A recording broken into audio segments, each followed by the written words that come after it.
Hola, buenas tardes, compañeras, compañeros. Bienvenidas a esta última sesión de las actividades del Institut d'Estudis Polítics. Soy Jorge Negro, miembro de la Fundación.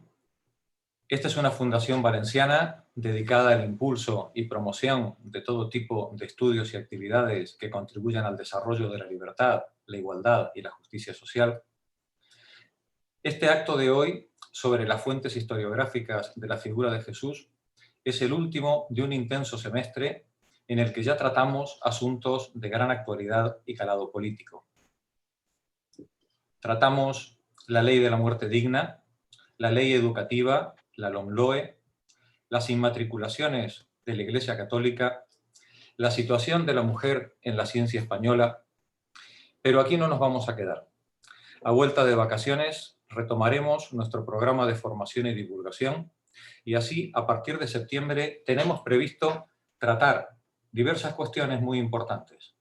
En el marco de la justicia social, la ley de Rivers, sus características e implicaciones y la situación en que quedan los derechos laborales de estos trabajadores. En el marco del modelo de Estado, el problema de la financiación autonómica y el modelo territorial. En el marco del problema del concordato y la separación Iglesia-Estado, los privilegios que disfrutan las instituciones eclesiásticas, como las exenciones en el pago del IBI o el ISIO, y en el marco de la memoria democrática y los derechos humanos, el drama de los bebés robados. Todas estas actividades se publicitan y enlazan por medio de nuestras páginas de Facebook y YouTube. Os invitamos a seguirlas y compartirlas a fin de que su divulgación llegue a la mayor cantidad de gente posible y que podáis estar al día de todas nuestras actividades. Gracias, compañeras del patronato, por vuestra implicación para que estas actividades se hagan realidad. Gracias a las personas que nos estáis viendo, que con vuestro compromiso y actividad política abonáis y alimentáis el necesario debate colectivo, horizontal, transparente, que fundamenta toda posibilidad de democracia y convivencia en libertad.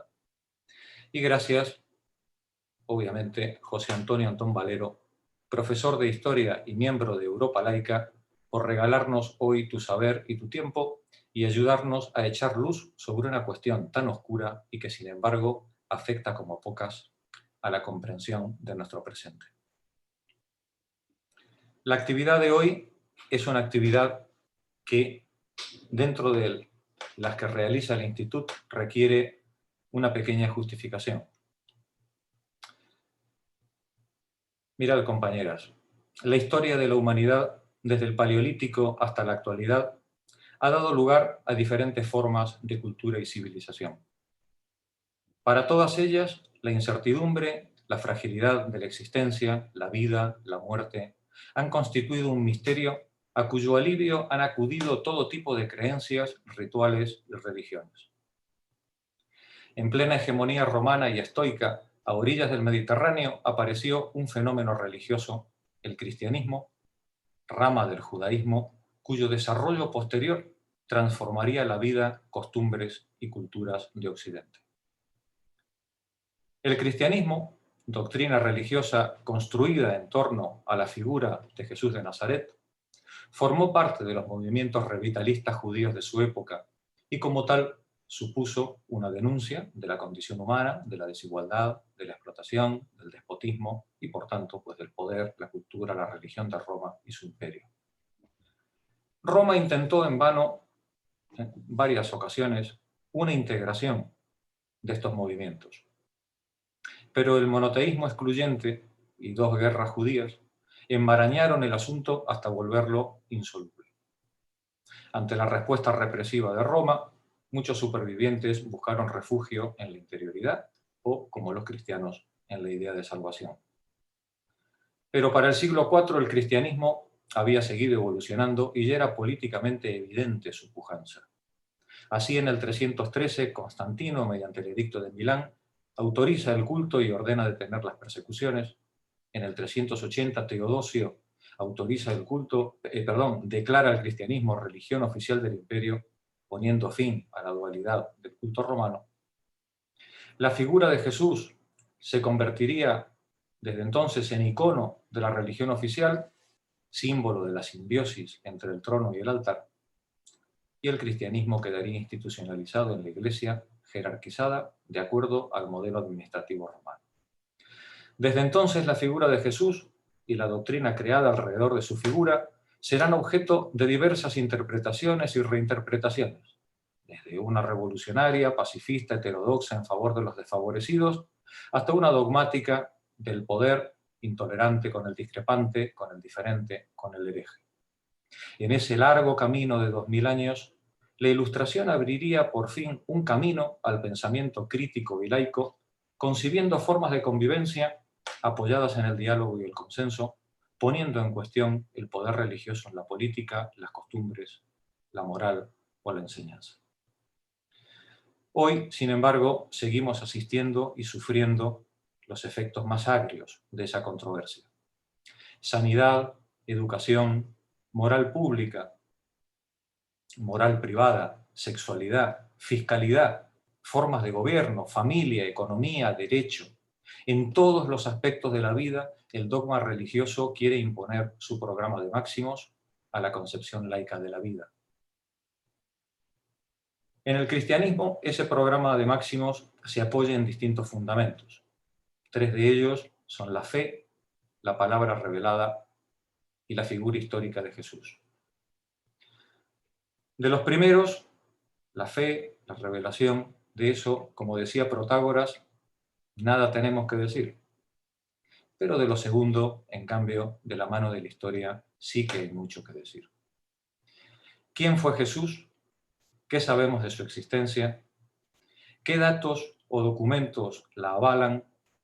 ¿Fue un personaje real, histórico o una construcción mítica posterior? La charla de hoy, en modelo de conferencia, versará sobre las fuentes historiográficas disponibles alrededor de los orígenes del cristianismo y la figura de Jesús.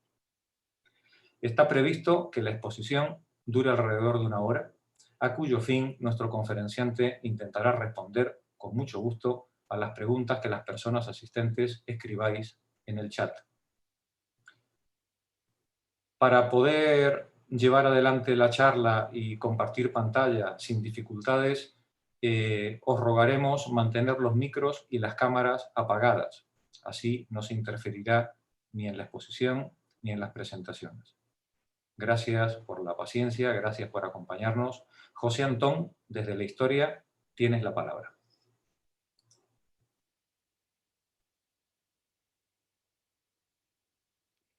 En primer lloc, agrair al Institut d'Estudis Polítics, a Jorge i a Betxavé, la invitació i la gestió d'aquest acte, i m'agradaria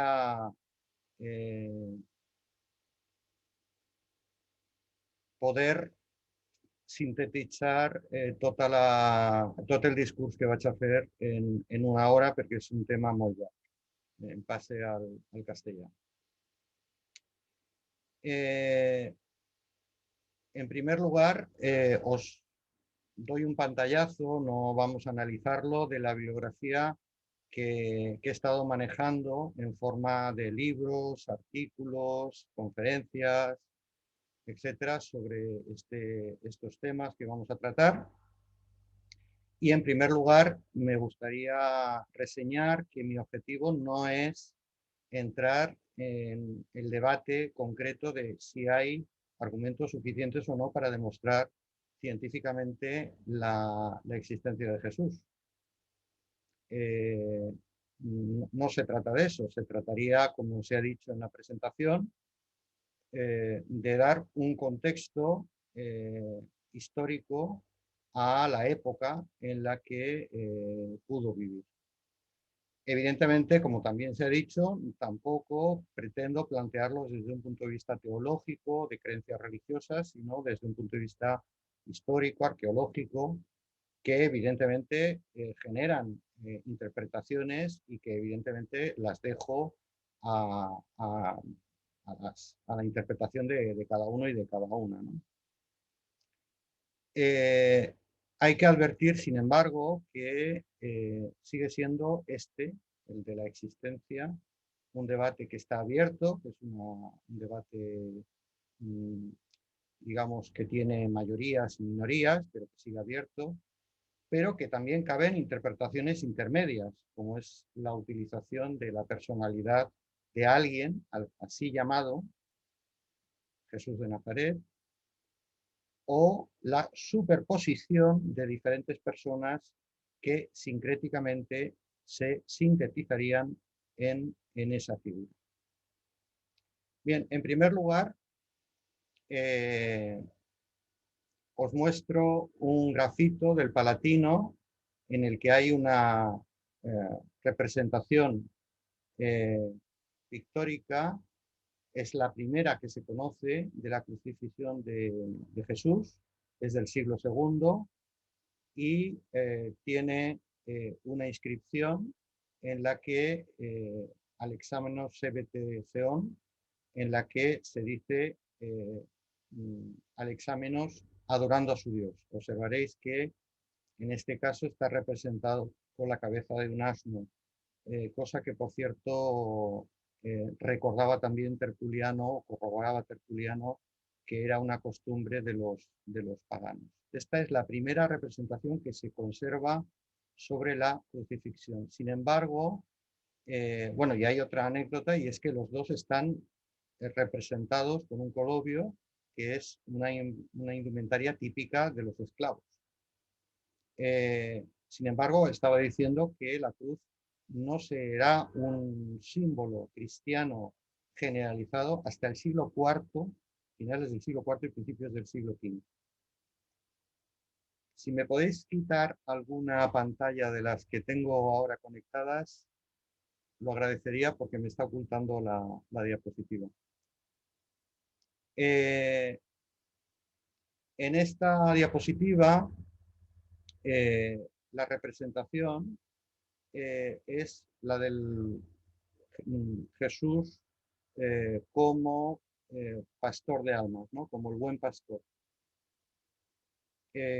La representación en los inicios del cristianismo no se hizo, como acabo de comentar, representándolo crucificado, sino frecuentemente relacionándolo como esta figura del buen pastor. En este sentido, habría que decir que hay dioses anteriores que están relacionados con esta idea. El dios frigio Atis, el dios griego Dionisos, que se relacionaba con el cordero, se le llamaba el Salvador, el ungido, Mitra. Los tres nacían de una virgen. Los tres nacían entre el 25 o el 6 de enero, que sería la Epifanía de la Iglesia Armenia, el 25 de diciembre y el 6 de enero. Los tres son nacidos de Dios, con apariencia humana, practicaban un ágape ritual en la que el pan y el vino representaban la carne y la sangre del Dios. Realizaban una especie de bautismo, utilizaban el agua como una práctica de pureza, hacían milagros, fueron perseguidos y resucitaron al tercer día. Y decir que hay muchos otros paralelismos en los que conectan con algunos de los aspectos relacionados o que se ascriben a la historia evangélica de Jesús, el caso de Osiris, de Adonis, de Heracles, de Buda o de Krishna. Todos tienen alguna conexión, algún elemento que después va a aparecer en la figura de Jesús. Aquí lo veis representado como un filósofo vestido con la toga romana, con la cabeza, es poco habitual, joven, sin barba, pelo rizado, en un sarcófago entre discípulos. Aquí aparece una representación que es muy habitual en esta primera etapa del cristianismo primitivo, que es el pez y el áncora, el ancla. Parece que hay elementos que tienen que ver con la mitología antigua. En el caso del ancla o del áncora sería una forma velada. Esta es una de las interpretaciones tradicionales del cristianismo, que haría una referencia a la cruz de Cristo. Y el áncora haría una alusión al pescador de peces, ¿no? Al pescador de almas. Con frecuencia aparecen dos círculos que se interseccionan, que dan la figura de un pez, ¿no? Con frecuencia aparecía con esta inscripción, Ictis, en griego, que parece que podría ser el acrónimo de Jesús Christos Theou, Jesús Soter, Jesucristo Dios Salvador. Los peces eran habituales en el simbolismo pagano, relacionándolos con los dioses, con la fecundidad, y tenemos constancia de que en Egipto el pez era un símbolo de resurrección de los difuntos. Y en esta representación de Richard Nave, un médico y experto forense, hizo una reconstrucción de una posible hipótesis de cómo podría ser la cara de un supuesto Jesús utilizando las técnicas forenses que él dominaba. Evidentemente, con estas dos imágenes estoy aludiendo a que la interpretación, la imagen del Jesús difundido por el cristianismo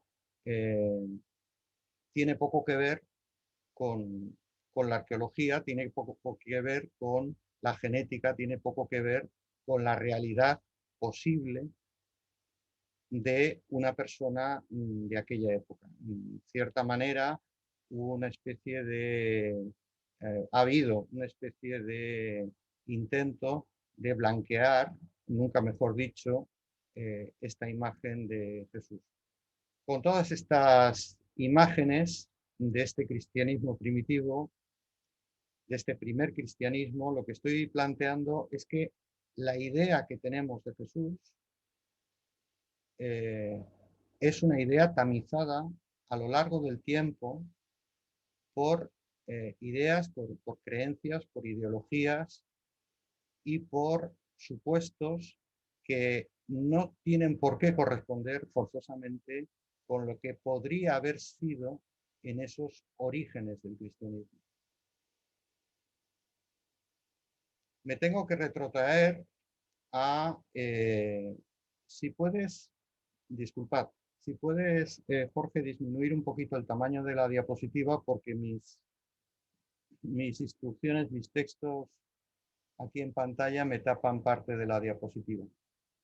No sé si me la puedes disminuir un poquito de tamaño. Creo, José, que lo tienes que hacer tú reduciendo el tamaño del marco verde. El tamaño del marco verde. Sí, la diapositiva tuya está enmarcada en un marco verde. No, no está enmarcada en un ¿No? marco. Bueno, pues intenta reducir el tamaño de tu ventana. A ver.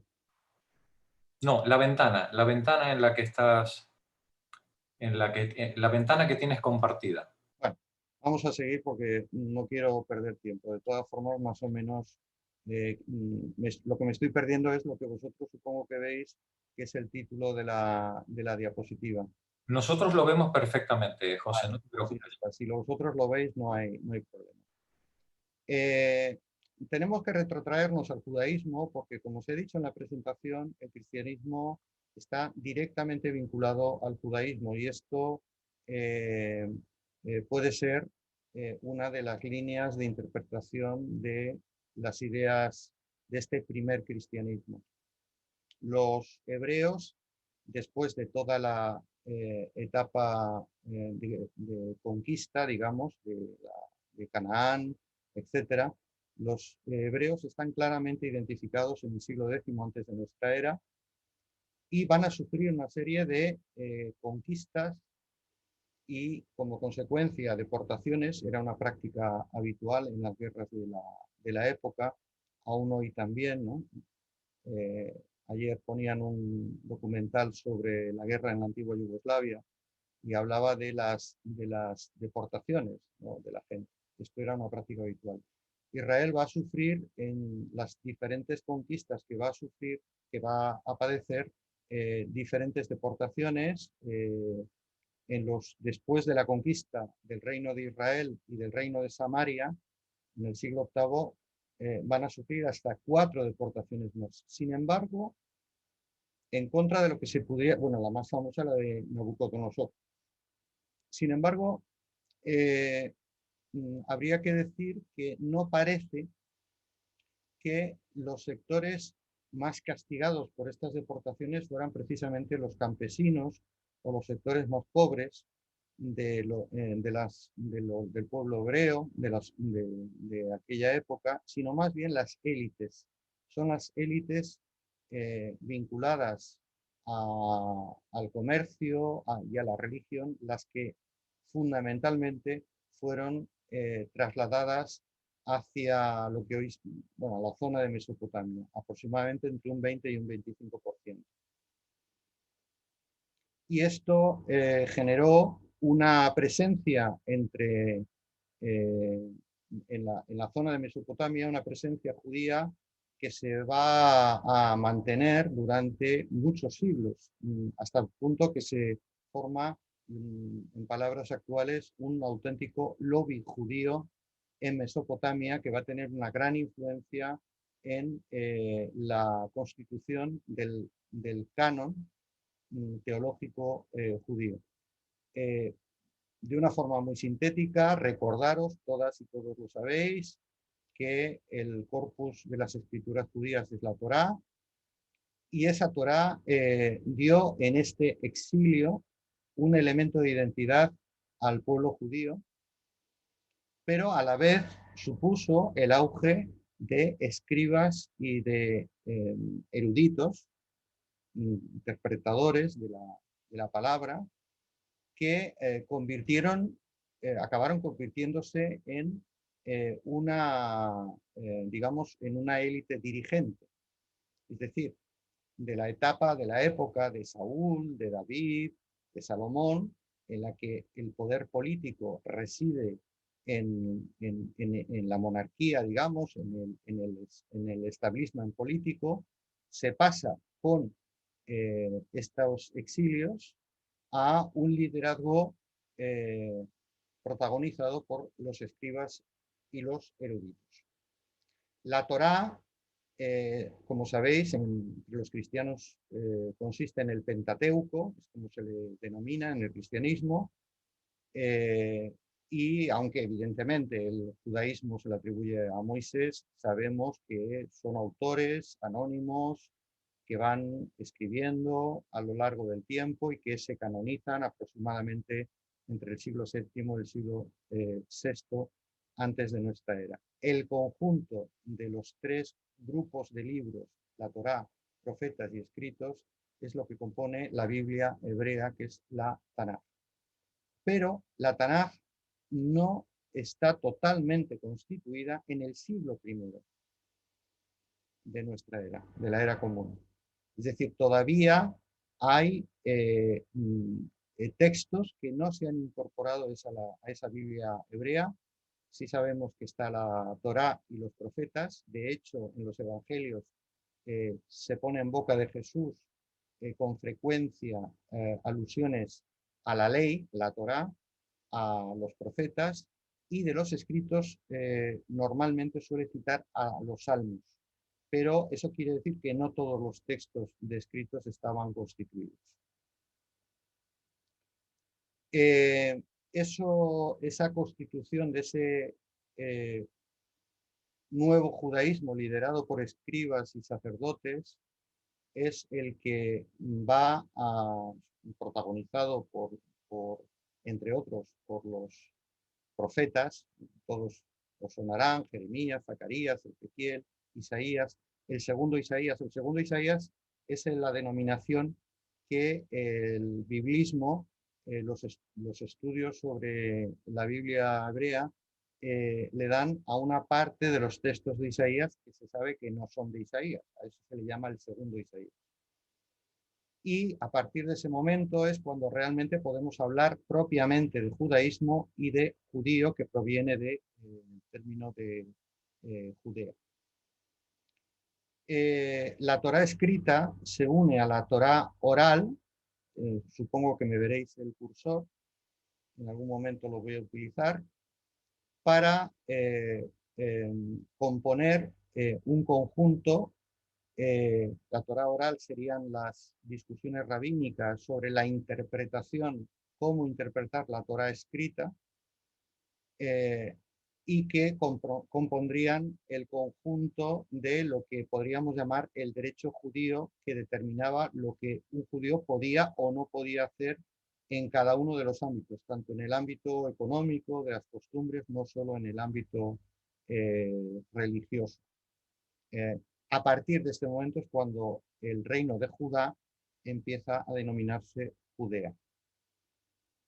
Será el rey persa Ciro el que permita volver por diferentes razones a Judea a los hebreos y también reconstruir el templo de Jerusalén. Por cierto, que lo financió él. Parece que se quedó corto de fondos, pero fue él el que empezó a financiarlo.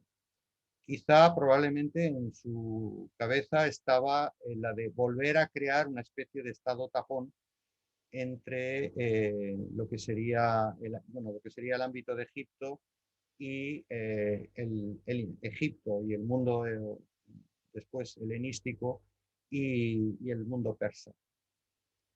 Las oleadas de judíos regresan a Israel en oleadas migratorias, pero como decía antes, es curioso que un grupo importante se sigue quedando en Mesopotamia, fundamentalmente porque sus expectativas socioeconómicas al cabo del tiempo eran mucho mejores que la idea de tener que volver con los bártulos a cuestas a su tierra prometida.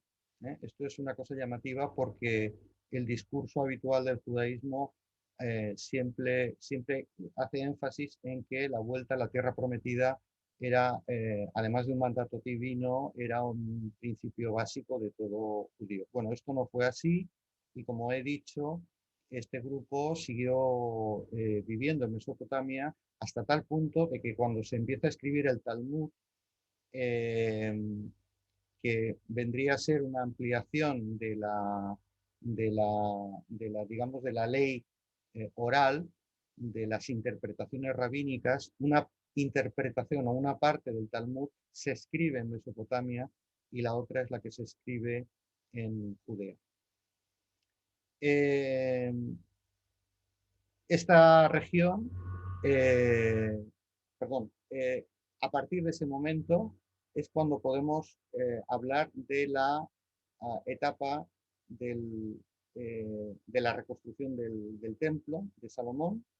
Es la etapa del segundo templo, a partir del siglo VI antes de nuestra era.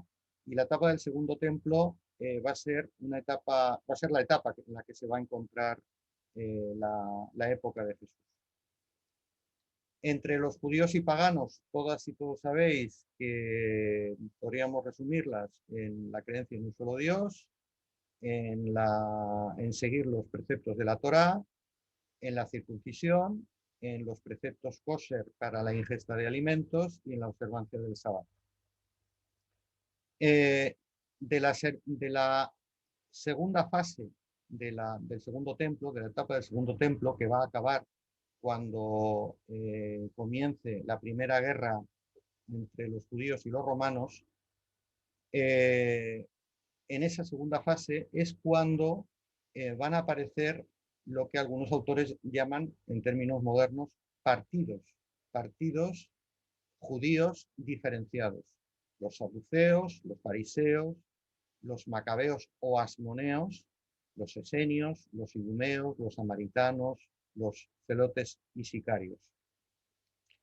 En líneas generales, los dos grupos, los dos partidos, las dos facciones más importantes son los saduceos, que están vinculados a la línea sacerdotal, representan el sector más conservador y aristocrático, y en la práctica formaban una especie de clase opresora sobre su pueblo, y tenían particularidades en sus creencias religiosas, como era no creer en la otra vida. Bueno, creían en algo que ya se había difundido a través del helenismo, que era una especie de vida, una vida de los muertos en la ultratumba, un limbo de la ultratumba muy reconocido en los textos griegos de la época. Y los fariseos serían la facción más liberal, en el sentido de que estarían más dispuestos a un enfoque más interpretativo de las escrituras y a un enfrentamiento hacia los saduceos, porque eran los que controlaban el templo y todo el negocio que giraba alrededor de él. Esto tendrá una repercusión sobre todo en la fase final del segundo templo, cuando lleguen los romanos. Ya lo veréis. Hay que también recordar que hay dos judaísmos en líneas generales. Un judaísmo sacerdotal, en la que está normalmente dominado por los saduceos, en la que el sumo sacerdote y la casta sacerdotal se dedica a gestionar el templo, los sacrificios, la venta de animales y en general todos los negocios que giraban alrededor del templo. Negocios que abarcaban un conjunto de impuestos, no me voy a detener, pero un conjunto de impuestos que llegaban a todos los ámbitos. No solo eran impuestos al templo, sino eran impuestos por tener un puesto de mercado, por vender el ganado, etcétera, etcétera. Es decir, que realmente era un staff desde el punto de vista económico y una clase claramente explotadora del resto de su pueblo.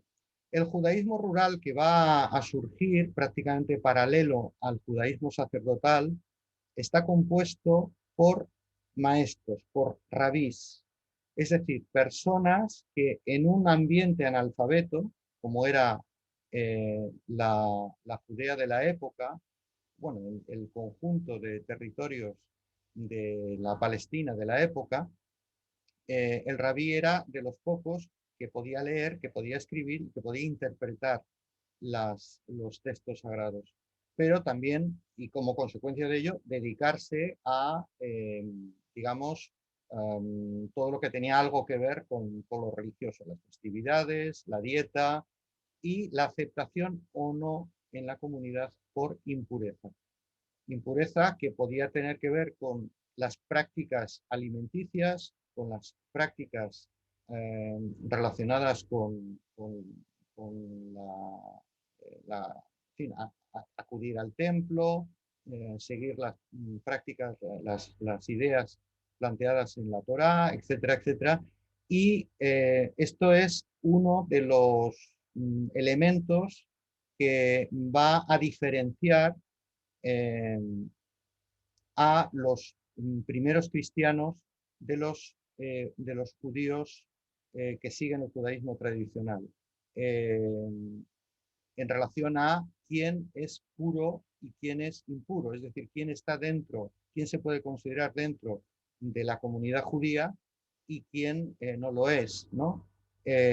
Y este elemento va a ir tomando fuerza, sobre todo y fundamentalmente a partir de la existencia de Pablo de Tarso. Esto ya lo veremos más adelante. Evidentemente, la imposibilidad de acudir al templo hacía que se intentaran cambiar algunas prácticas, como era el de los banquetes comunales, prácticas en las que se intentaba sustituir el consumo de los animales como resultado de la purificación en el templo, la interpretación de los textos por parte del rabino, y todo esto hacía que este judaísmo rural estuviera más cerca, no quiero decir que estuviera dominado, pero sí que estuviera más cerca de posiciones fariseas que de las posiciones tradicionales saduceas. De hecho, en los evangelios con frecuencia no se dice que Jesús sea fariseo, por ejemplo, Pablo de Tarso sí lo era, pero sí que en algún momento tiene unas relaciones, digamos, de una relativa amistad, franqueza, ¿no? Cuando se produce la conquista de Alejandro Magno, se van a implantar en la región dos dinastías, la tolemaica en Egipto y la seleúcida en Siria. En el siglo II antes de nuestra era, el rey seleúcida le arrebata el área de Siria, Galilea y Judea al rey helenístico de Egipto. Los griegos a partir de ese momento van a conceder, van a continuar, los otros también lo eran, pero van a continuar con una práctica que ya venía de atrás, que era dar una importante autonomía y libertad religiosa a los judíos. Sin embargo, esta autonomía quedó interrumpida cuando se produce por una lucha por el control del sumo sacerdocio y en definitiva por un cuestionamiento de la casta dominante entre los judíos, una rebelión que va a acabar con la famosa rebelión de los macabeos. La revuelta de los Antíoco IV hace una prohibición suspendiendo la tolerancia y los macabeos responden con una rebelión. Según los textos, va a ser Matatías y su hijo Judas los que inicien esa rebelión y los que inicien lo que se va a denominar la dinastía asmonea en Israel.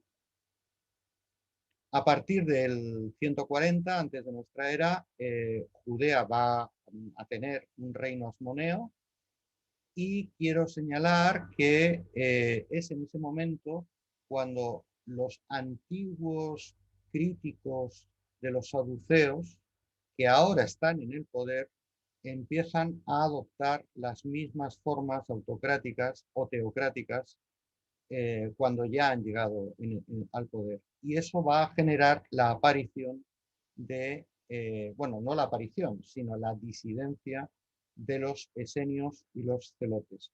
De ellos vamos a hablar algo más adelante, pero deciros que tanto unos como otros tenían en común el cumplimiento estricto de las normas de la ley, de la Torá, y criticaban la usurpación por parte de los sacerdotes del templo del poder religioso, del poder político y del poder económico en Judea.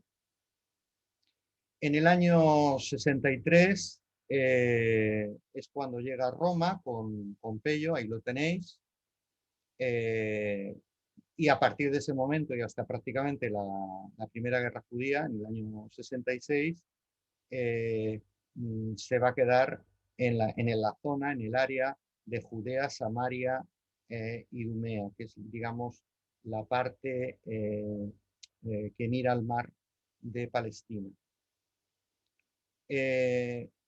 Sin embargo, se mantuvo una autonomía religiosa, judicial, legislativa, en la figura del Sanedrín, que todos conocemos, que en la práctica, digamos, tenía un papel de, bueno, parlamento, tribunal de justicia y centro también de estudios religiosos.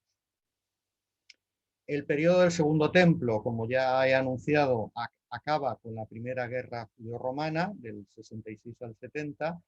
Al 73, si consideramos la conquista de Masada, que es la foto que tenéis aquí, la ciudadela de Masada, la última en conquistar en esta guerra, la que provocó la destrucción del templo y la que provocó la ocupación romana del área que acabo de citar. Los judíos, antes de acabar esa guerra, son aproximadamente unos 5 millones. No sabemos con exactitud cuánta gente huyó, sabemos que mucha gente, y esto aumentó, si cabe, con la siguiente rebelión judía, que también va a acabar en derrota por Bar Kova, el hijo de la estrella, que es uno de los mesías identificados, en este caso por el propio rabino de Jerusalén. Se le identificó como un mesías militar. Marvin Harris hace un repaso, junto con otros autores, a una tradición mesiánica militar a lo largo de la historia reciente, digamos, de esta época en la zona de Judea, y que supone aproximadamente, por lo que he podido leer, supone aproximadamente alrededor de, bueno, tengo la lista ahí, si a alguien le interesa se lo puedo comentar después, alrededor de 10, 12 mesías.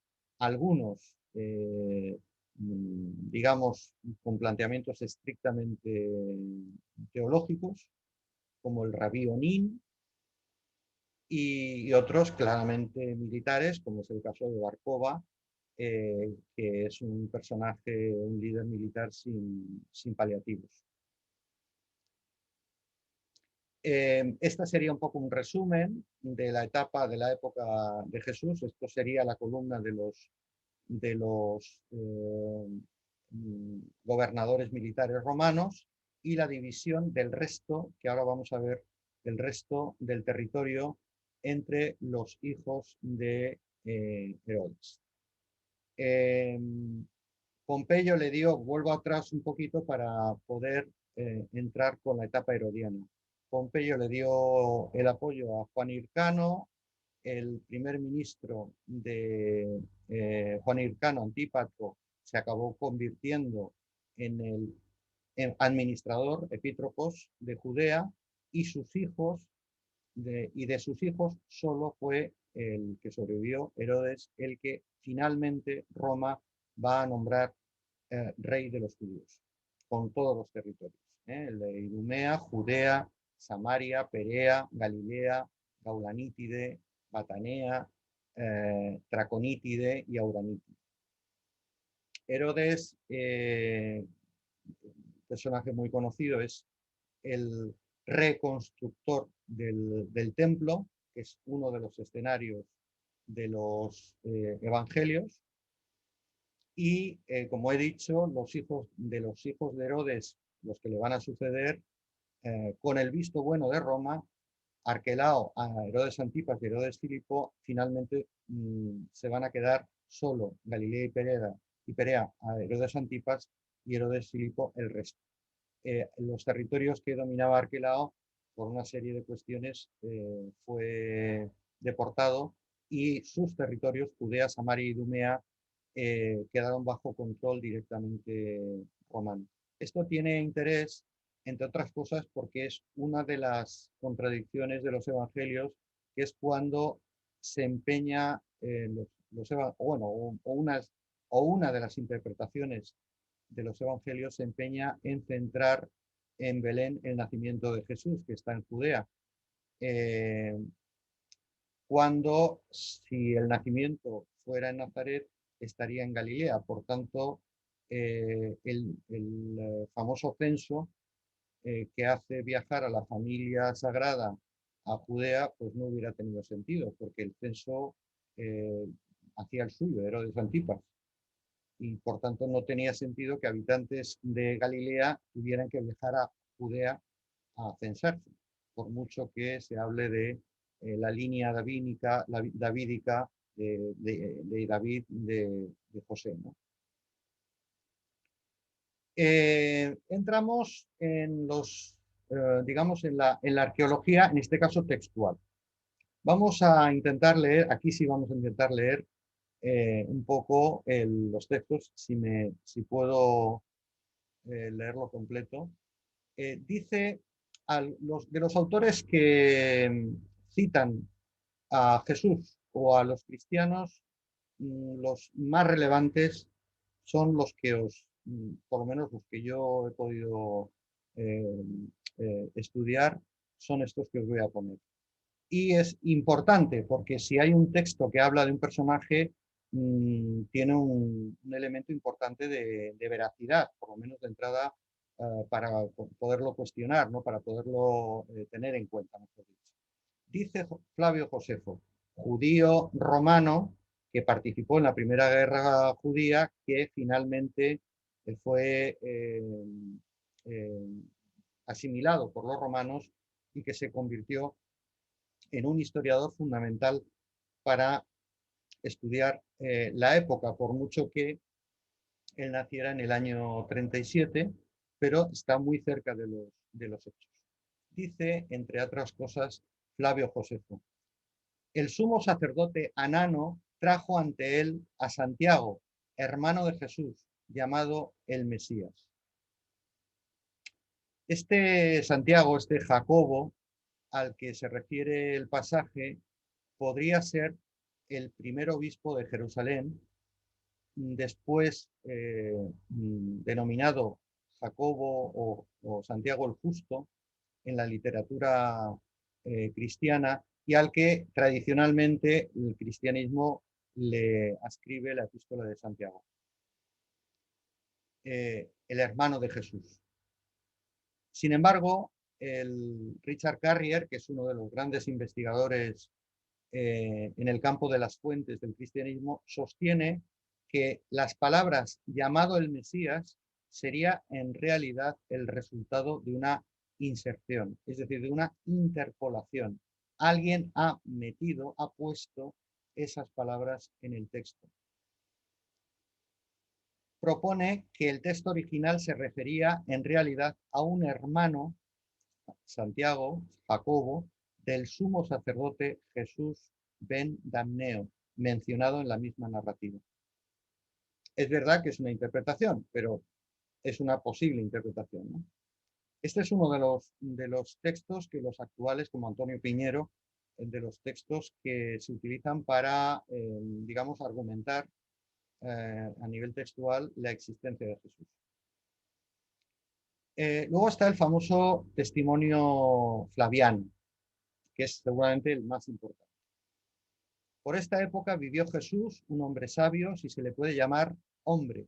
Él era el Cristo. Sus anteriores adeptos no dejaron de amarlo. Al tercer día se les apareció vivo, como lo habían anunciado los profetas de Dios, así como lo habían anunciado estas y otras innumerables maravillas sobre él. Y hasta el día de hoy existe la estirpe de los cristianos, que se denomina así en referencia a él. Bien, Antigüedades Judías de Flavio Josefo es una obra del año 93. No aparece en otros manuscritos de Antigüedades Judías. Aparece en algunos y en otros no. No aparece citado esta fuente por Orígenes, que es un referente en los primeros textos cristianos posteriores a los evangelios, en el siglo III. Y Orígenes sabía que Josefo no aceptaba la idea de un Jesús Cristo, de un Jesús deificado. Por tanto, resulta un poco difícil desde este punto de vista y desde el punto de vista también de Clemente de Alejandría, que tampoco lo cita, que Flavio Josefo hablara en estos términos de Jesús. Puesto que una versión mucho más extensa de Josefo, La Guerra Judaica, es otro de sus libros, esa sí está claramente demostrada, fue interpolada, se cambiaron y se introdujeron textos dentro de su texto original, podría pensarse que la anterior también lo ha sido, por escribas posteriores. Y hay que pensar que la fecha de referencia que tenemos conciencia de este texto es del siglo IV, porque lo cita Eusebio en el 323.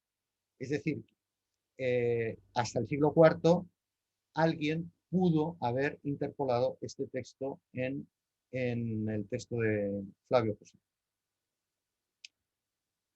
Plinio el Joven dice: afirmaban que sus culpas o horrores se reducían al hecho de encontrarse un día establecido antes del alba para cantar un himno a Cristo como si fuera un dios y estimarse vinculados por un juramento. Y dice Suetonio, bueno, en el texto de Plinio el Joven, lo que dice, afirmaban sus culpas, el tono general es que él está repitiendo algo que le han contado. Y de hecho habla de los cristianos y de que los cristianos hablaban de Cristo, pero nada más. Suetonio, en sus vidas de los 12 Césares, involucra las agitaciones de la comunidad judía de Roma que condujeron a la expulsión de la ciudad por parte de Claudio, de una parte de los judíos, en el año 54. Dice Suetonio, puesto que los judíos fomentaban continuos disturbios por instigación de Cresto, Claudio los expulsó de Roma.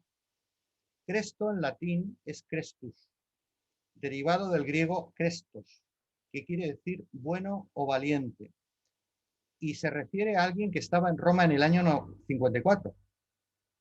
Por tanto, ¿esto es interpretable como un error de un escriba? ¿O es un apelativo, como dice algún autor, que se sabe que era común entre los esclavos? Porque de lo que estamos hablando es de una revuelta. Crestos, Christus, que es el ungido, traducido del hebreo. También Tácito dice, este nombre de cristianos viene de Cristo, que fue ejecutado durante el reinado de Tiberio por el procurador de Judea, Poncio Pilato. Tácito está reproduciendo una información como un hecho o como una creencia entre los cristianos. Lo cierto es que Tácito se equivoca porque Pilato le da el cargo de procurador cuando en realidad era prefecto, un historiador romano. Podría ser que solo lo había oído decir, más que basándose en fuentes que él pudiera consultar. También hay autores que este texto de Tácito lo consideran una interpolación, aunque no se puede probar porque aparece solo en un único texto, en una única manuscrito. Y por tanto, claro, cuando no tenemos varios, como el caso anterior, es difícil de saber si ha habido interpolación o no.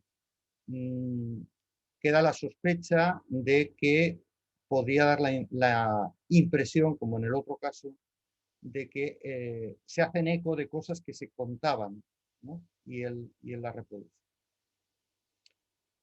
También Tácito, hablando del gran incendio de Roma en el año 64, dice, Nerón atribuyó la culpa a una clase odiada por sus abominaciones, llamadas cristianos. Bueno, de este texto, en la que él da cuenta de la reacción de Nerón contra los cristianos, habría que decir algunas cosas.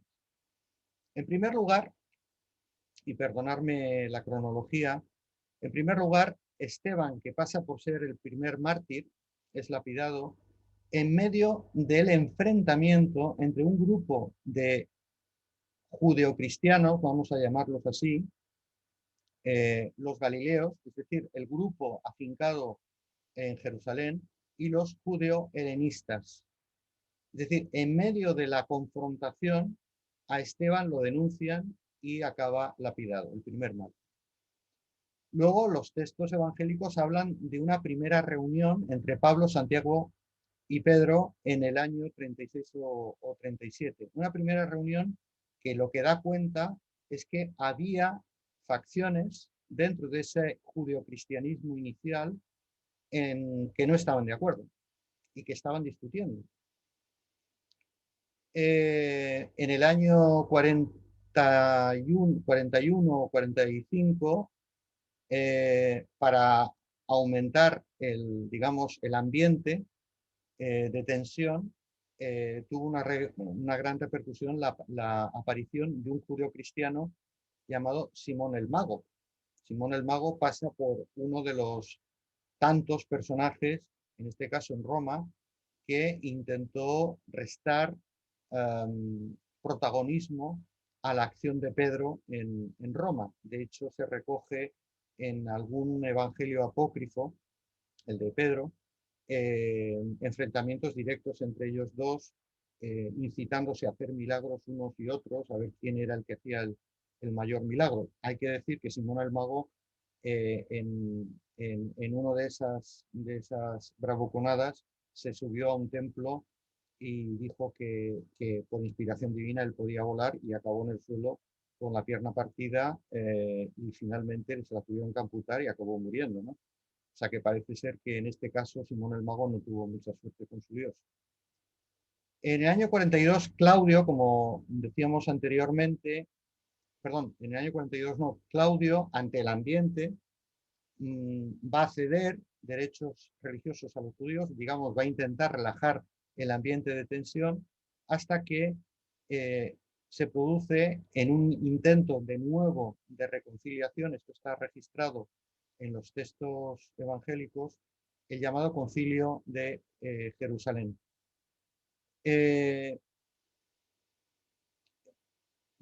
Podía tener algo que ver que los altercados que se produjeron en Roma fueran el resultado de las disputas de Pablo y los judeohelenistas con los partidarios de Santiago, que estaban afincados en la comunidad de Jerusalén y que envía Pedro a Roma, y que en ese momento lideran, si se puede decir así, porque las iglesias, no hay una iglesia, ahí están las iglesias en diferentes territorios del Mediterráneo oriental y Roma. Bien, esta disputa entre los judeohelenistas y los judíos y los judeocristianos, más centrados en respetar la ley, la ley de la Torá, de seguir siendo buenos judíos, puede tener algo que ver con las disputas y los altercados que se producen en Roma. La tensión va aumentando porque se produce la ejecución de Santiago y Pedro, aunque no está muy clara las fechas. Ahí es cuando Nerón le echa la culpa a los cristianos, ahora bien, del incendio de Roma. Ahora bien, los romanos tenían una clara conciencia de una división, digamos, evidente entre judíos y cristianos, cuando además muchos de ellos pues eran esclavos. Los judíos preconizaban, una tendencia de los judíos preconizaban a no pagar impuestos. El propio Jesús se hace eco, como recordáis en los evangelios, al César de lo que es del César, ¿no? No pagar impuestos a los romanos.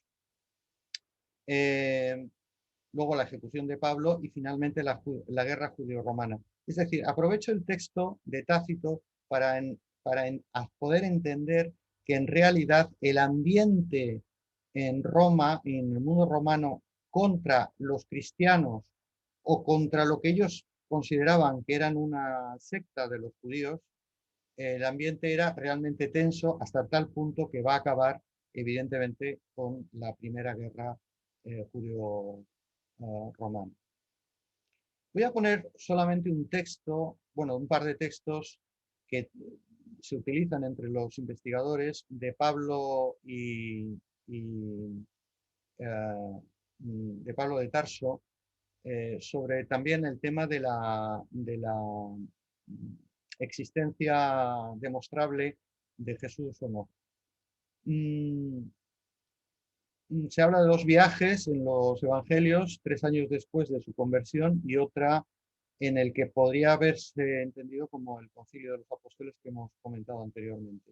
Dice en el primer texto, está en Gálatas: en Jerusalén no vi a ninguno de los otros apóstoles, sino a Santiago, el hermano del Señor.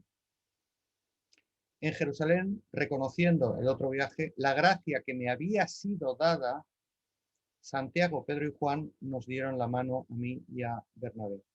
Bueno, hay que decir que Pablo, evidentemente, como sabéis, no conoció a Jesús, que a él no le interesa la historicidad de Jesús y que él se centra en su nuevo planteamiento dogmático, que es la muerte y la resurrección. Es decir, él plantea una nueva lectura de lo que debería entenderse como un nuevo Mesías.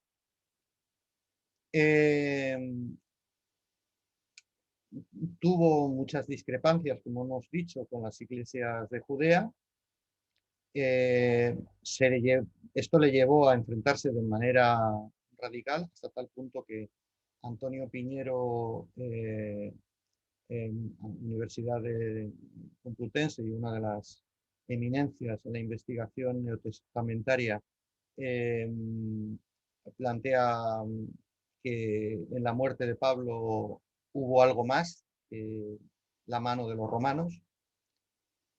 Las asambleas independientes de los cristianos, las iglesias, eclesia, no son lo que hoy en día entendemos por iglesia, ni muchísimo menos. Hay discordias, hay pugnas, y todo esto en un ambiente, como se decía en la presentación, en un ambiente de un enorme vigor filosófico helenístico. Hay neoplatónicos, hay estoicos, hay cínicos, hay epicúreos, hay escépticos, hay neopitagóricos. Es decir, si Pablo estaba planteando una nueva manera de entender el Mesías, abriéndolo al mundo pagano, tenía que competir además con todas estas corrientes de pensamiento que tenían evidentemente tradición y muchos seguidores. Vamos a la arqueología en piedra.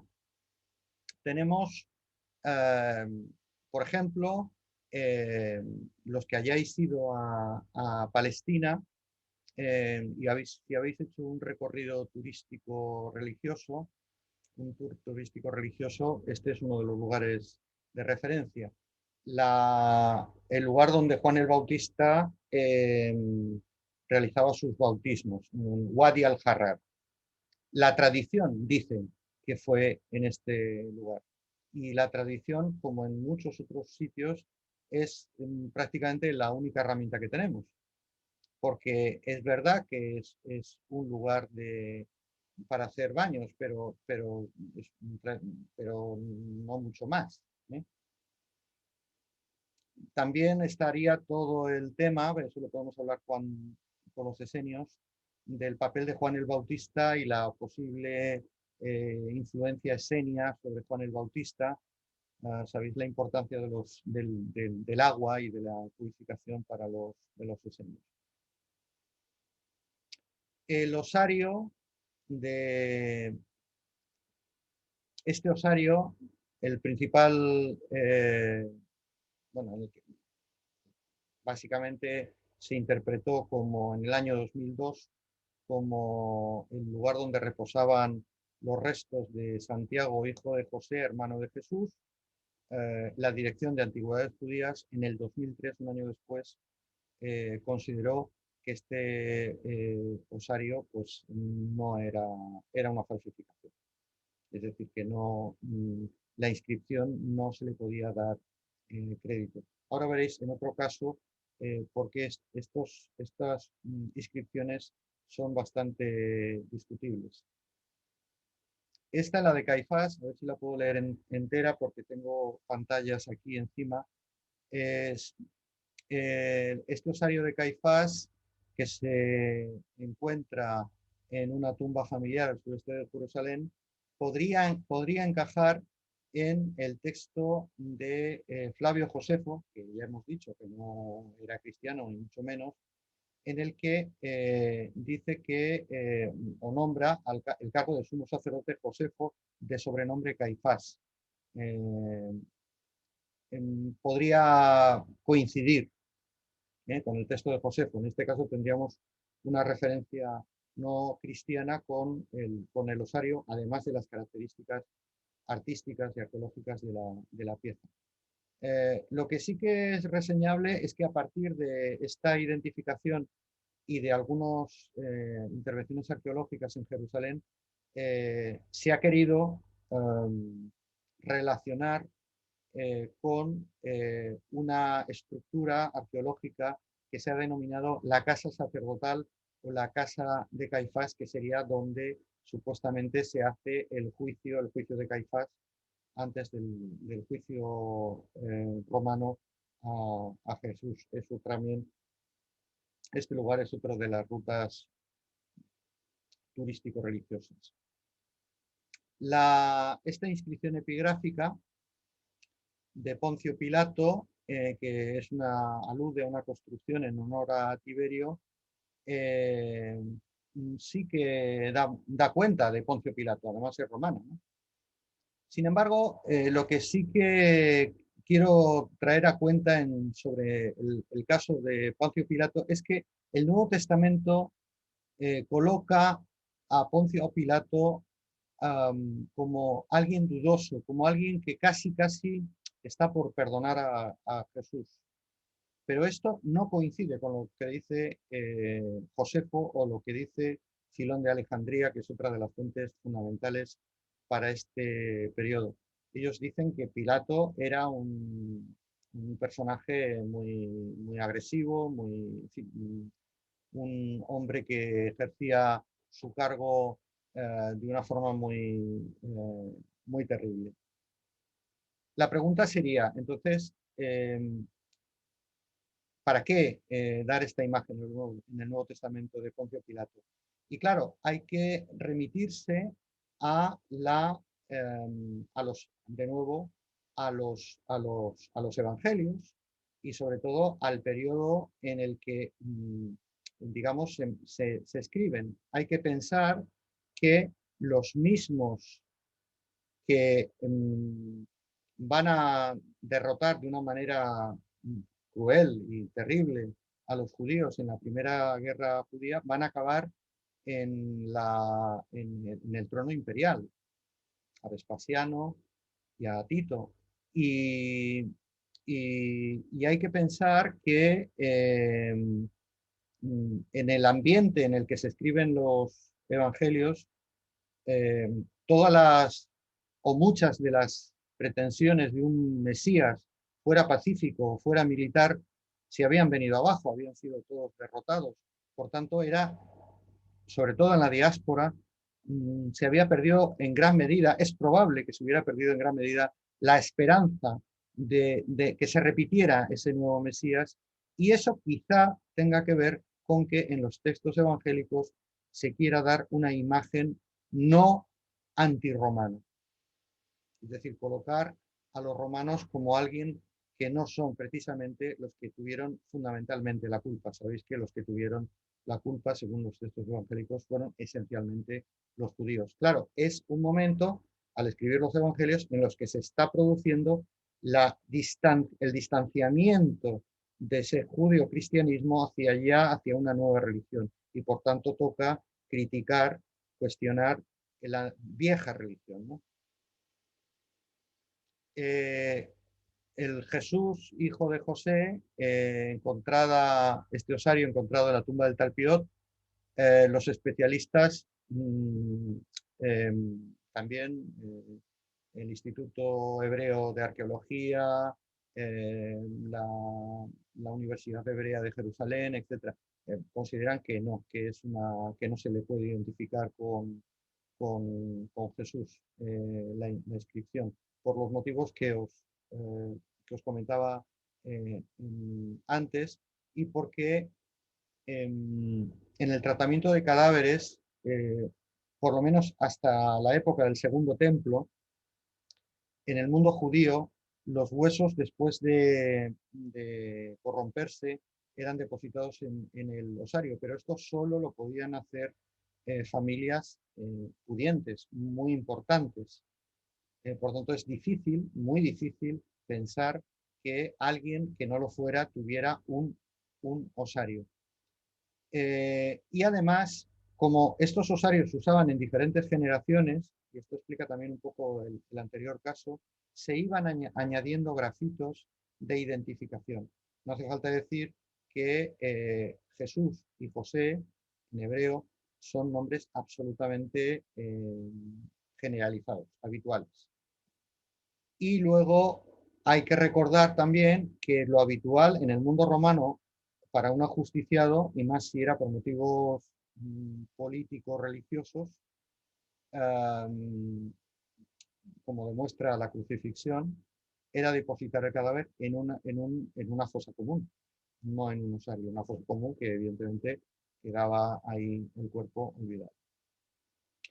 Bien, os pongo un mapa así en general de las posibles rutas para deciros el qué. Pues para deciros las rutas de la interpretación de las posibles rutas según los evangelios de Jesús. Para deciros el qué, que según los sinópticos,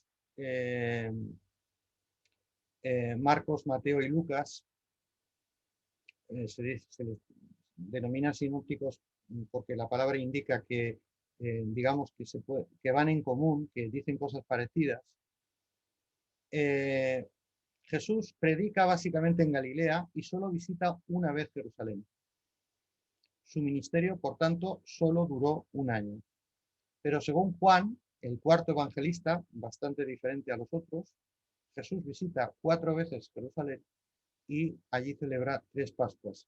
Su vida pública, por tanto, habría durado 3 años. Lo digo por aquello de que ni siquiera en los evangelios parece claro que haya muchos acuerdos o una lectura uniforme. Solo algunos aspectos de la vida pública coinciden en los sinópticos y en Juan, como por ejemplo el caso de los milagros. Para los sinópticos son 45, para Juan son 7. Sabiendo que algunos de ellos, como la resurrección de Lázaro o la transformación del agua en vino en las bodas de Caná, no aparecen en los sinópticos. En el Evangelio de Juan, Jesús cura a un ciego en la piscina de Siloé. Finalmente se ha considerado que en realidad es una mikvé. Una mikvé es una piscina ritual que formaba parte de la tradición judía y para hacer las purificaciones rituales tradicionales de los judíos. Y luego la tradición judía es que una de las formas de curar era las abluciones, es decir, la asistencia a las piscinas formaban parte del procedimiento para la curación. Por tanto, no resultaría muy extraño que esta costumbre apareciera reflejada, en este caso sí, en la figura de Jesús, pero que formaba parte de la vida judía habitual. Lo mismo ocurre en el caso de Betesda, que se ha podido localizar arqueológicamente, pero que también es una mikvé pública y después fue un asclepeión. Un asclepeión era lo que podríamos llamar hoy en día un hospital. Entonces la curación del paralítico, bueno, es que aquello era una especie de hospital. Un asclepeión, luego un serapeión, pero el edificio era lo que era, y servía para curar. El edificio y las prácticas curativas que se realizaran allí. A estas alturas, cabe decir que los nombres de los evangelistas son evidentemente inventados, son supuestos, forman parte de tradiciones que indican cuando ponen ese nombre que siguen el pensamiento es decir, no forzosamente. No sabemos si con la intención de engañar, pero evidentemente además las fechas no dan, sobre todo los últimos evangelios. No conocieron a Jesús los que escribieron, los escribas de esos evangelios, y por tanto las fuentes y sus escritores son en realidad cristianos de diferentes grupos, de diferentes iglesias, entre el siglo I y el siglo II, que son los mismos que están disputando entre Roma, Alejandría, Jerusalén, Éfeso, Antioquía, etcétera, están disputando su hegemonía sobre los demás. Y esto lo hacen a través del discurso, y a través del discurso a través de los evangelios. Es decir, que una de las interpretaciones de las contradicciones y de la no uniformidad de los contenidos evangélicos tiene que ver con que unos evangelios y otros no solamente es que se dirigían a grupos diferentes, que querían escuchar cosas diferentes, sino que estaban enmendándole la plana a otros evangelios anteriores para, digamos, apropiarse el liderazgo de la interpretación de la vida de Jesús. Solamente un ejercicio práctico. Alguien que hubiera conocido a Jesús de adulto, no de niño, evidentemente, tendría entre 60 y 95 años en los tiempos en los que se escribieron los evangelios del siglo I, que son los más próximos, los que podríamos tomar en cuenta para la historicidad del personaje. Y eso hay que contextualizarlo en una sociedad de transmisión oral en la que las interpretaciones y reinterpretaciones con el paso del tiempo debieron tener un papel muy importante. Por ejemplo, en Mateo y Lucas, en realidad no comienzan hasta el tercer capítulo, porque el primero y el segundo, que son los evangelios de la infancia, fueron interpolados en el siglo II.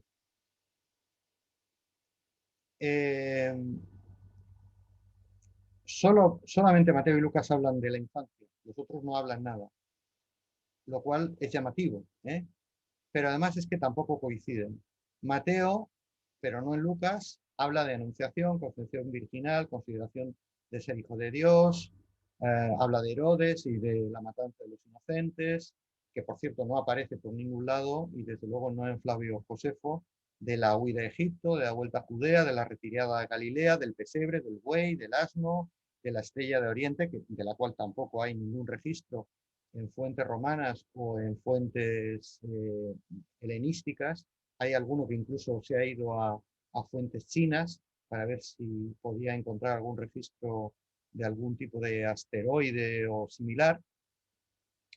Están en Lucas, pero no en Mateo, la visita a María a Zacarías y a Isabel, la madre del Bautista, y la oración de los pastores. Las dos tradiciones que situaban el origen del Mesías en Belén, que es Mateo y Lucas,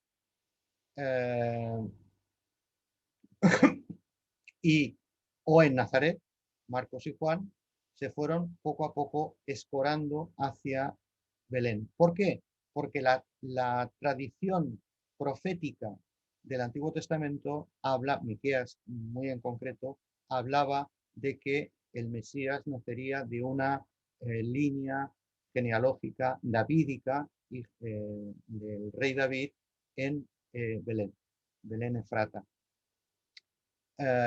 Y que sería el que vendría bueno, a echar a los romanos y a imponer el reino de Dios. Solamente dos pinceladas.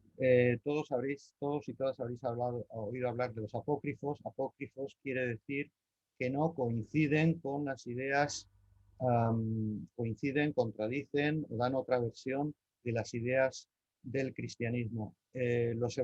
Ahora veremos cuándo se decide esto, ¿no? Por tanto, los canónicos, los sinópticos más Juan,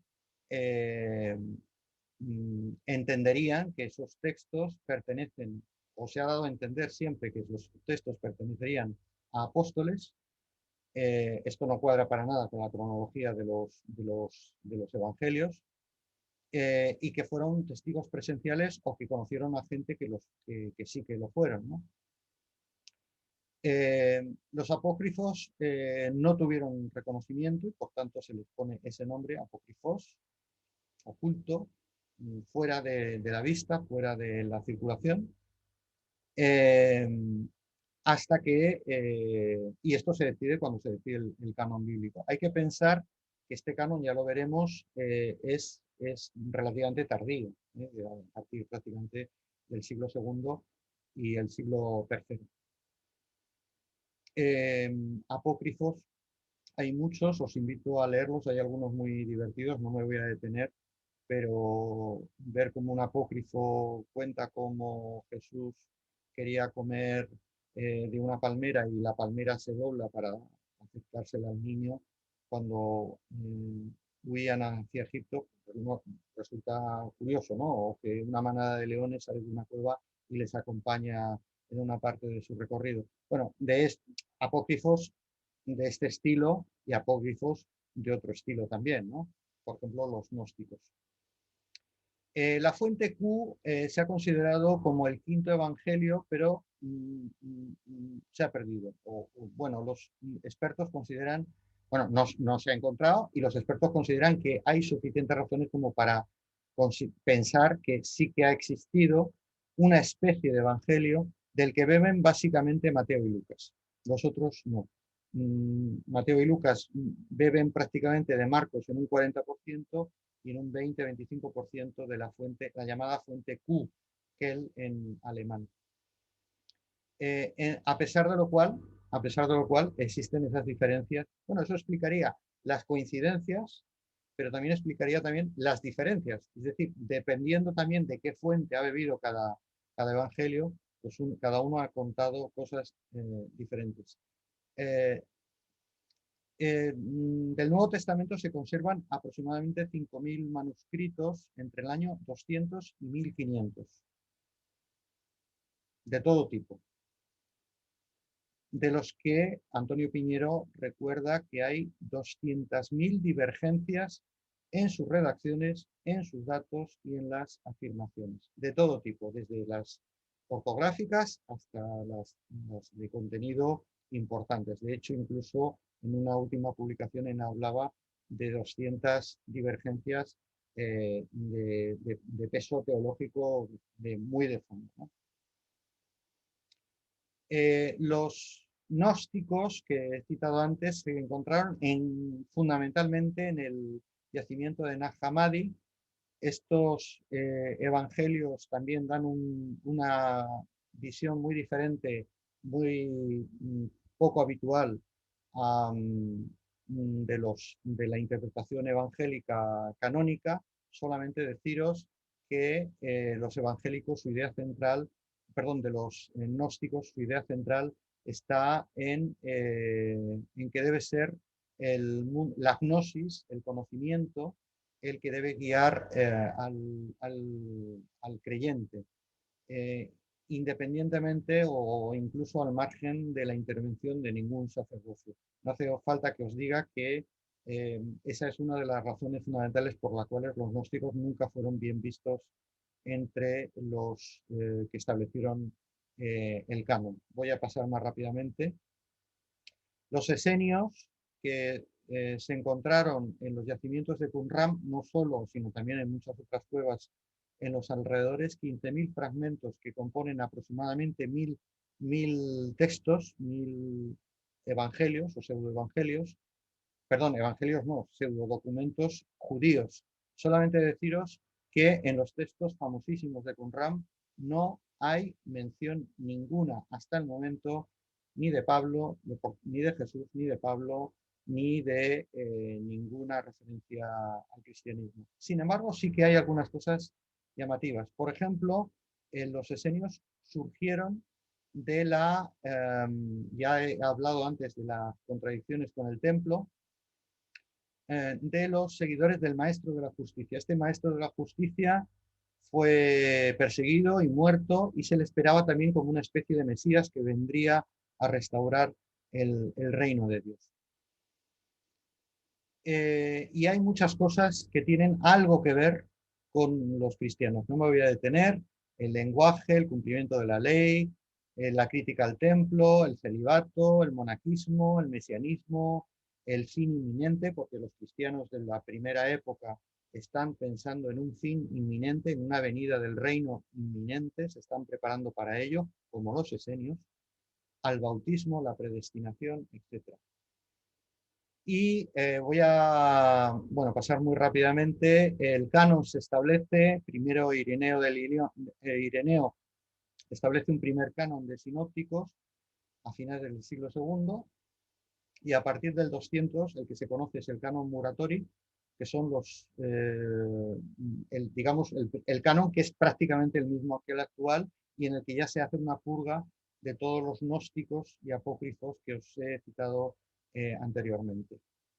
Como se ha dicho en la introducción, el Edicto de Milán con la tolerancia religiosa, el Concilio de Nicea que preside el emperador y que tiene un papel fundamental en las decisiones teológicas, en la que claramente la alianza entre el poder imperial y la Iglesia cristiana es ya total, eh, y el Edicto de Tesalónica de Teodosio, en el que ya se implanta el cristianismo como religión oficial del Estado. No me voy a detener, os pensaba poner algún ejemplo.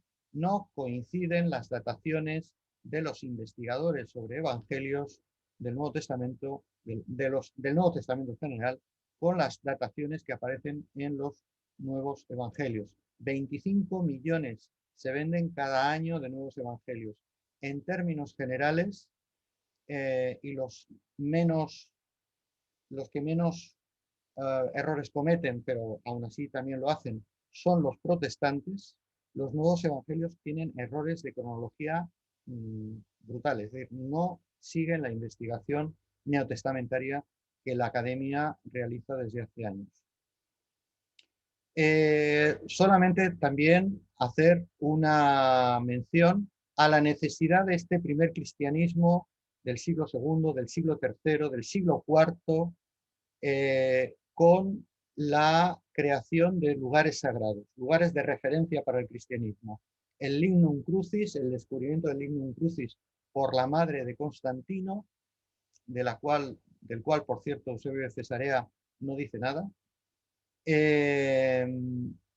o la construcción de una edificación, del edículo, en la supuesta tumba de Jesús, en la ubicación que se le daba al Gólgota en Jerusalén, para lo cual la madre de Constantino, Helena, y el propio emperador ordenaron la destrucción del templo de Venus Afrodita y de Júpiter Capitolino. Es decir, cuando Helena llega a Oriente Próximo, cristiana convencida o con necesidad de generar una geografía claramente identificable para esta nueva religión de Estado del Imperio Romano, necesita ubicar lugares y empieza a construir basílicas, a identificar el Lignum Crucis, el madero de la cruz.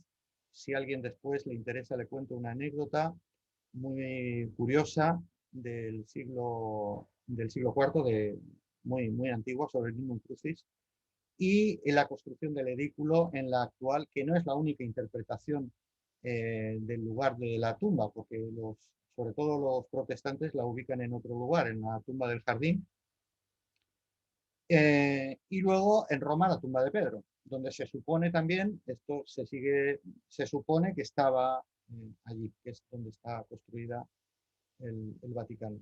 Quiero hacer mención a Egeria. Egeria es un personaje histórico de primera magnitud del siglo IV que viajó, igual imitando a Helena, a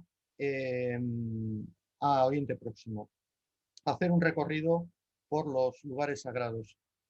Egeria era un personaje de un gran poder y de una gran influencia.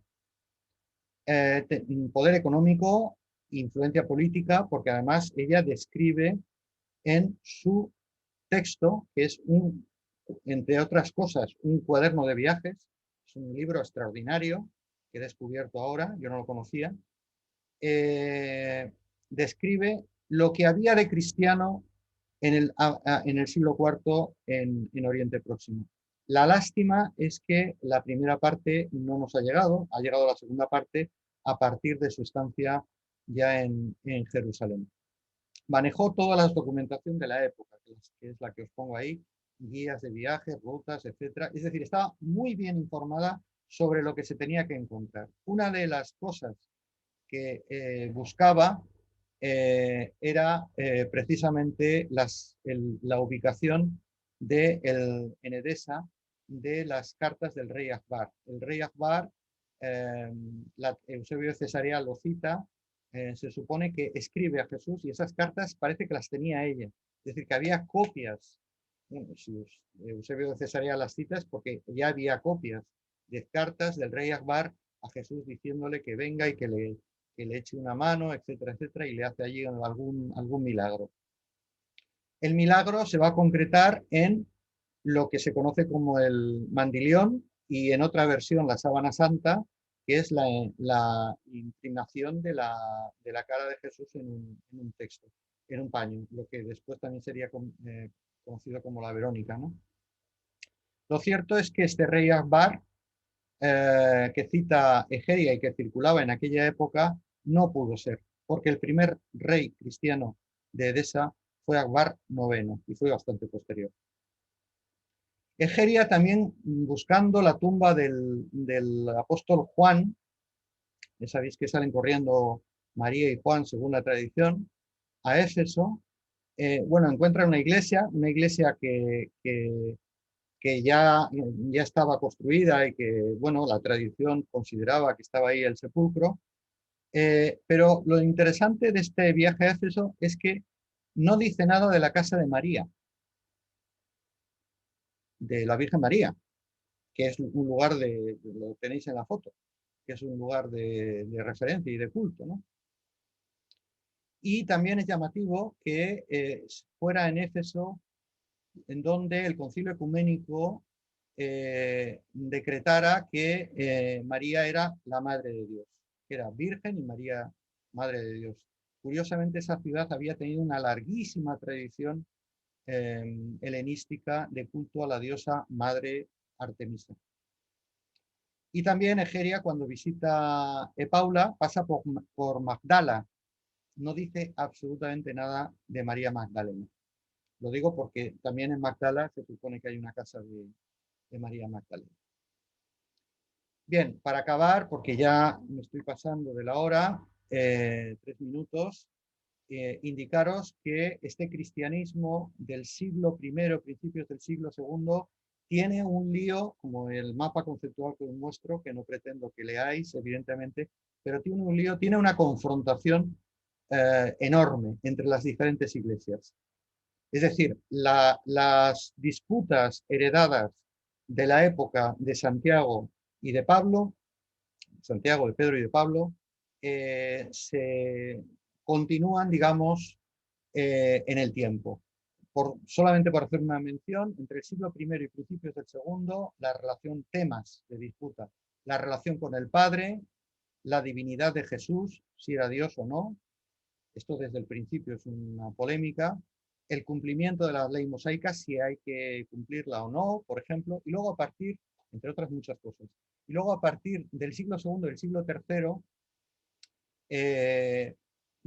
si el cuerpo, el cuerpo ha de ser salvado también o solo el alma, la Trinidad, que este va a ser un tema que va a traer mucha cola hasta prácticamente la Edad Media, el ascetismo, es decir, si el cristiano tiene que ser ascético, tiene que ser pobre, tiene que estar con los pobres, etc. Este va a traer también mucha cola.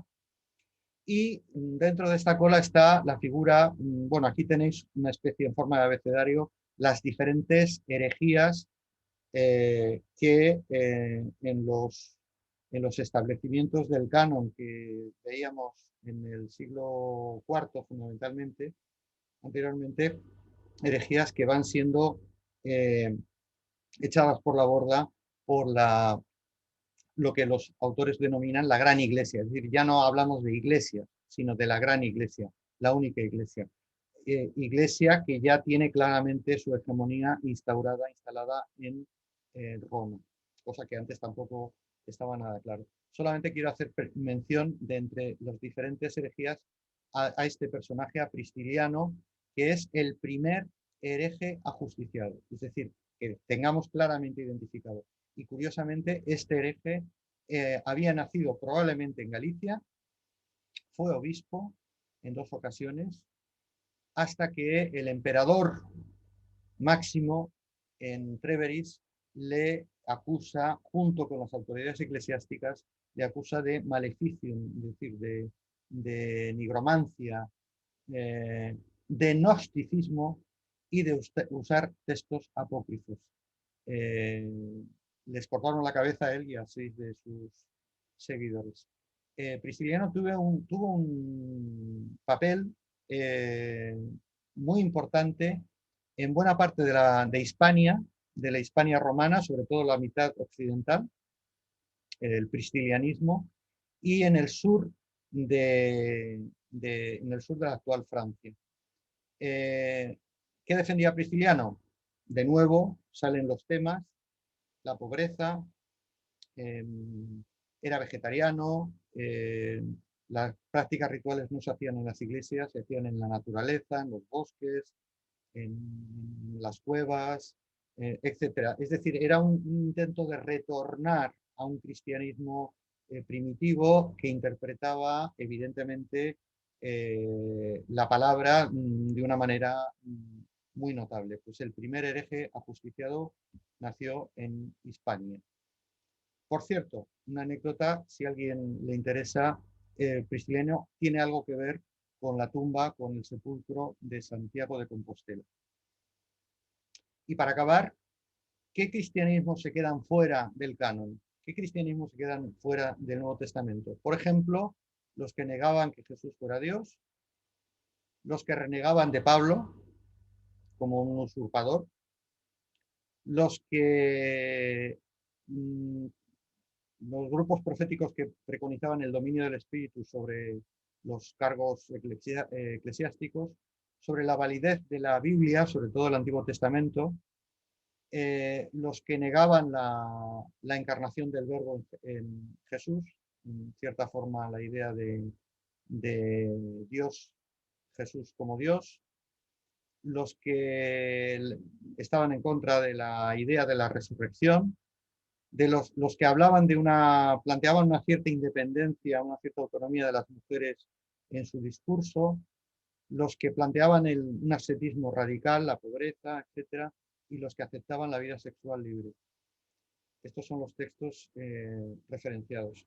Bueno, estos, junto con otros muchos, quedaron fuera. A la vez que se instauraba, como hemos visto, esa alianza entre el poder político y el poder religioso en el Bajo Imperio Romano, en la etapa final del Imperio Romano. Lo voy a dejar aquí y yo creo que podemos entrar al debate. Creo que me he pasado 9 minutos. Muchas gracias, José. Como siempre, eres un pozo inagotable. Qué bueno, cuánta información y qué magníficamente ordenada nos la has dejado. Me imagino que también no tendrás inconveniente en compartir con nosotros este magnífico PowerPoint para quien quiera profundizar más adelante en todas estas fuentes que nos has estado comentando. José, por Dios, nunca mejor dicho, háblanos del madero, por Dios. ¿Cómo nos vas a dejar con esa intriga? ¿Cuál es la anécdota del madero? A ver. La anécdota del Lignum Crucis, que llega a ver Egeria en su viaje, es un librito muy, muy entretenido. La primera parte es un libro de viajes, ¿no? Pero encantador, ¿no? Además escribe con una gran soltura, un latín popular, un latín no clásico. Ella dice que en su estancia de Jerusalén, desde allí hizo rutas diferentes a diferentes lugares, a Belén, a Nazaret, a Cafarnaúm, etc. Pero en su estancia en Jerusalén asiste a lo que sería la Semana Santa y parece que el ritual, ella estaba muy preocupada por qué rituales eran los que se practicaban en los santos lugares, para luego poderlos trasladar a Hispania. y asiste a la presentación del Lignum Crucis en Jerusalén. Básicamente, el obispo coloca el madero en una mesa, pero hay varios diáconos que le rodean con cara de pocos amigos, y ella dice con una cierta jocosidad que el obispo se agarraba al madero. Y luego cuando ella preguntó por qué se agarraba al madero, cuando se acercaban a besar o a hacer una referencia al Lignum Crucis, decía que porque temía que, como en otras ocasiones, eh, lo robaran, lo intentaran robar o se llevaran trozos a mordiscos los cristianos que hacían ese ritual, ¿no? Qué, qué barbaridad. Eso lo cuenta Egeria. Tú dirías, atendiendo a una de las preguntas, tú dirías que entonces la jerarquía del imperio tuvo más importancia o más peso en la implantación del cristianismo que propiamente los apóstoles. Vamos a ver, yo creo que el cristianismo no habría sido lo mismo, no sé, esto de los vaticinios en historia es una práctica poco ortodoxa, ¿no? Pero creo que no habría sido lo mismo, ni mucho menos, si los judíos no hubieran perdido la Primera y la Segunda Guerra judía. Claro. Es decir, si el judaísmo hubiera continuado con ese rol de un cierto poder geopolítico en la región de Oriente Próximo, que era el que siempre había estado entre medias, al principio entre los poderes, entre los reinos babilónicos y el Egipto faraónico, y luego entre los reinos helenísticos, y luego en la etapa romana en relación con los persas, si hubiera mantenido, si no se hubieran producido esas guerras o no hubieran acabado de esa manera, el judaísmo habría continuado siendo la religión dominante entre el pueblo judío, y por tanto difícilmente se habría producido el relativo éxito de los viajes de Pablo. Pablo básicamente se dedica a predicar fuera de Oriente Próximo, fuera de Palestina, porque ese es territorio acotado de la Iglesia de Jerusalén, de los judeocristianos, más judíos que cristianos, diría yo. El éxito de Pablo es explicable porque a los judíos los han hecho picadillo en las guerras. O sea, es decir, las guerras son inmediatamente posteriores, pero como habéis visto en la cronología anterior, la situación de confrontación era creciente, y los enfrentamientos, las expulsiones, las deportaciones, los martirios que empiezan muy pronto, ¿no? Entonces, el primer elemento para el éxito del cristianismo yo creo que es el declive del judaísmo. Y este es un argumento además que el mundo judío tiene y utiliza, y yo creo que con razón, ¿no? El segundo es el giro que le da Pablo y sus seguidores. Cuando Pablo y sus seguidores deciden no romper, nunca rompieron con Jerusalén, pero sí predicar y extender las iglesias por el mundo romano más allá de Oriente Próximo, sabían que iban a tener una feligresía receptiva, muy receptiva. Pero para eso era necesario una conversión, una readaptación del dogma, del discurso que en Pablo todavía se intuye y que luego se desarrollan los evangelios, con el tema de la divinización, la resurrección, el Jesús como Cristo, que es realmente cuando aparece el nombre de Jesús como Cristo, ¿no? Como ungido, como enviado de Dios. Había que hacer una readaptación en términos helenísticos.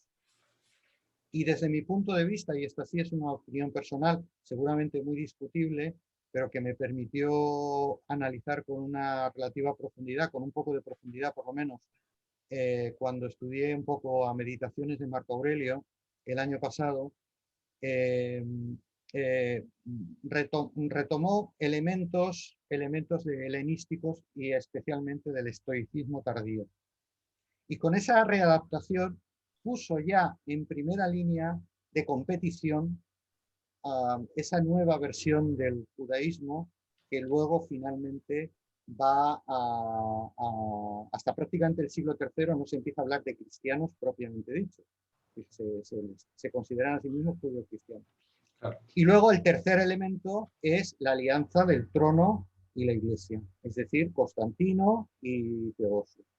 Eso es fundamental. Y la creación de una serie de intereses totalmente terrenales, pero evidentemente políticos y por tanto ideológicos. Por eso pues, el emperador interviene en teología en los concilios, decidiendo qué es lo que está bien y lo que está mal y diciendo lo que hay que apartar y lo que no del canon. Entonces yo creo que esos tres elementos hay que considerarlos a la hora de pensar en el éxito.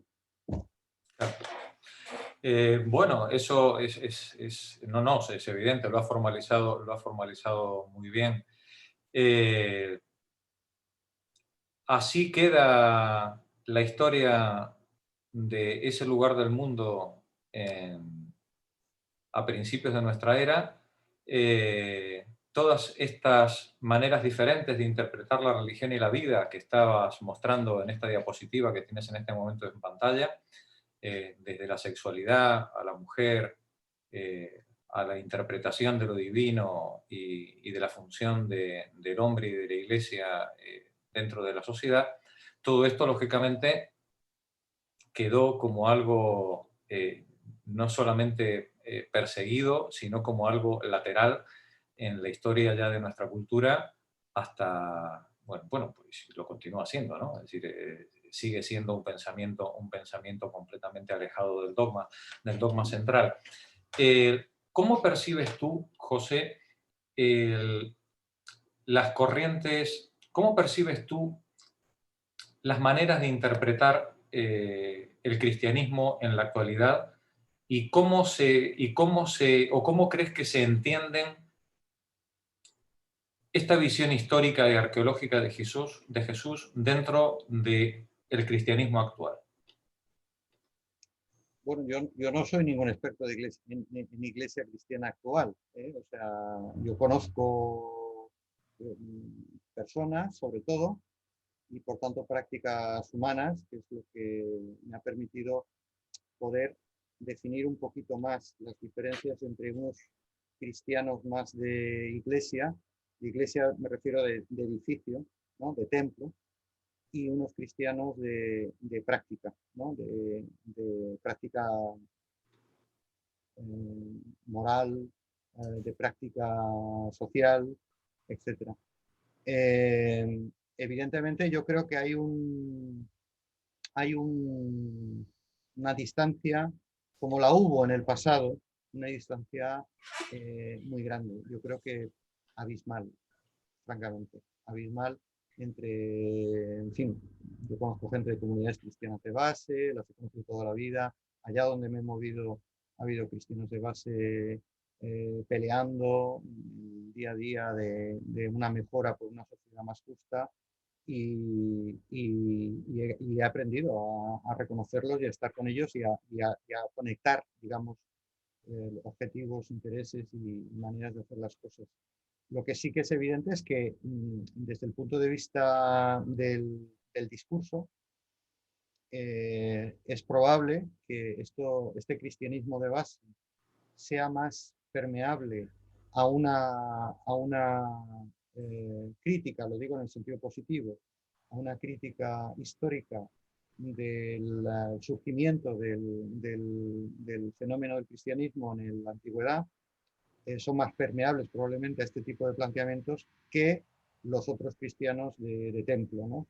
Que, bueno, pues siguen a pie juntillas, o no los mandatos evangélicos y no cuestionan, pues, cosas como yo os decía antes en el tema de las cronologías en los textos, los nuevos evangelios que se venden hoy por hoy en cualquier librería, ¿no? Que no siguen para nada mínimamente la investigación histórica. Entonces, creo que son más permeables a este tipo el cristianismo de base, y son probablemente más coherentes también con muchas de las ideas. Quizá no con todas, porque hay que situar también el discurso de este cristianismo del principio con su época. Y entonces las cosas que se dicen y que se hacen o que pues evidentemente no pueden ser trasladadas de la misma manera al mundo actual, pero sí que hay algunas cuestiones que yo creo que se pueden reflejar en la actualidad mejor. En el caso de los cristianos del templo, lo veo muy, muy complicado poder encontrar alguna referencia, empezando por la idea de caridad. José Antonio, como siempre, muy agradecidos. Cierra la compartición de pantalla para que podamos cerrar el acto. José Antonio, muy agradecido, como siempre, por tu paciencia, por el cariño que nos regalas y por todo el conocimiento que compartes con nosotros. Yo creo que aquí debemos quedarnos, como manda la buena filosofía, llenos de preguntas. Creo que no corresponde proponer respuestas a todo lo que has planteado. Cada uno tiene que sacar las suyas. Irnos así, llenos de preguntas para el verano. Gracias, compañeras, a todas las que habéis estado con nosotras por acompañarnos en este camino colectivo de reflexión y aprendizaje en común. Y bueno, felices vacaciones, sed prudentes, cuidaos mucho, el bicho está ahí en la esquina, acecha, y nos vemos en septiembre. Volvemos a la tarea. Buenas vacaciones, compañeras. Gracias, José, por todo. Hasta otra.